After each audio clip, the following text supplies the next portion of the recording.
All right, our next story is from Jenna Ulizio, and it's called Shifting. I got to spend the first 45 minutes of our trip riding shotgun with my brother. Then we stopped to pick up his best friend, which leaves me for the rest of the 5-hour drive in the back seat of his used car, which is heavily fumigated with air fresheners to mask the smell of smoke and worn firefighter gear.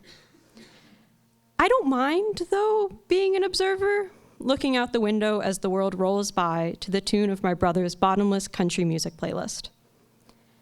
He paid the older sibling tax and gasoline and miles put on his old battered Jeep, driving me all over town, to school, to work.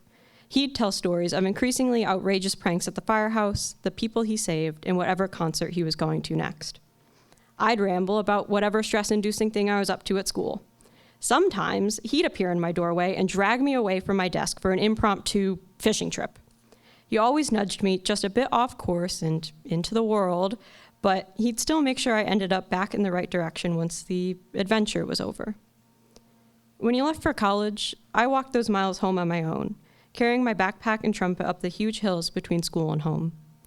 Seasons changed, principals came and went, our backyard swings rotted, and he wasn't there. He had no idea.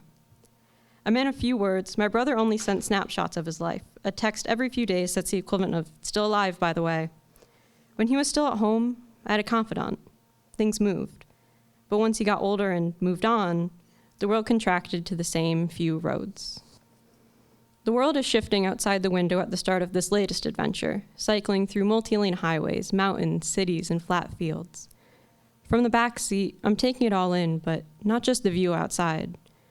I'm feeling like the little kid who lingered too close when my brother's friends were over, let in on a secret, but waiting for the inevitable moment I got pushed away. As I'm sitting in the car, the song switches and suddenly I hear my brother sing along. It's a low rumble and he's never done that before. I realize I've never really heard him sing before. We got to the York State Fair a few hours before the concert started, and even from the car, the light beating in through the windows was sweltering. We wandered the fairgrounds, taking a breather in the air-conditioned expo warehouse. I see a display from across the room and rush towards it. The giant glass case hummed, emanating a welcome chill in the July heat. Faint condensation covered the glass, wetting my fingers.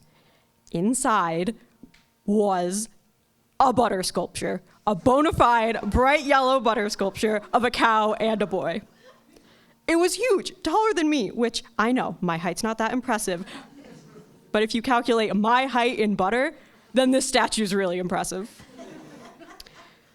When my brother found me, he waited for me to take all of the pictures from all of the angles I wanted. My favorite photo in our house is of my mom and my brother. It's at his fire school's open house. He's in full fire gear and standing with my mom, both of them smiling for the camera like they're on the red carpet.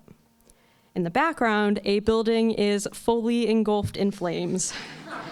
Dark smoke, thick in the air. I missed these big moments when I was at college. I got all of these stories secondhand with the worn-in quality that came from numerous retellings. You had to be there, and I just wasn't. The sun was beginning to set, turning everything a burnished orange. We'd all opted to get one final bite of fair food, crammed around a picnic table before the main attraction began.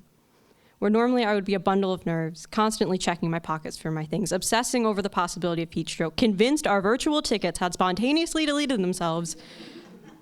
None of that went through my head. My brother, my steady, level-headed emergency responder brother, was there, and if anything happened, there was no one else I trusted more to take care of it. I was only worried about making sure I ate my ice cream before it melted all over my hand.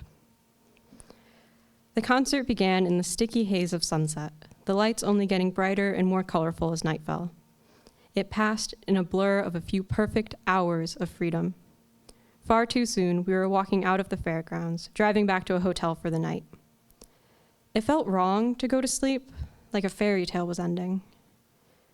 I knew when we got home the next day, nothing would really change. My brother would jump into new adventures that I wouldn't hear about until they were just faint traces in the air. I would return to school and throw myself into too many classes and too many jobs, set in my routine and sticking close to campus. But my brother always did have a knack for pulling out a different side of me. So even in my dorm, a country music song will pop up on my playlist and the string hook, brings me back. Thank you.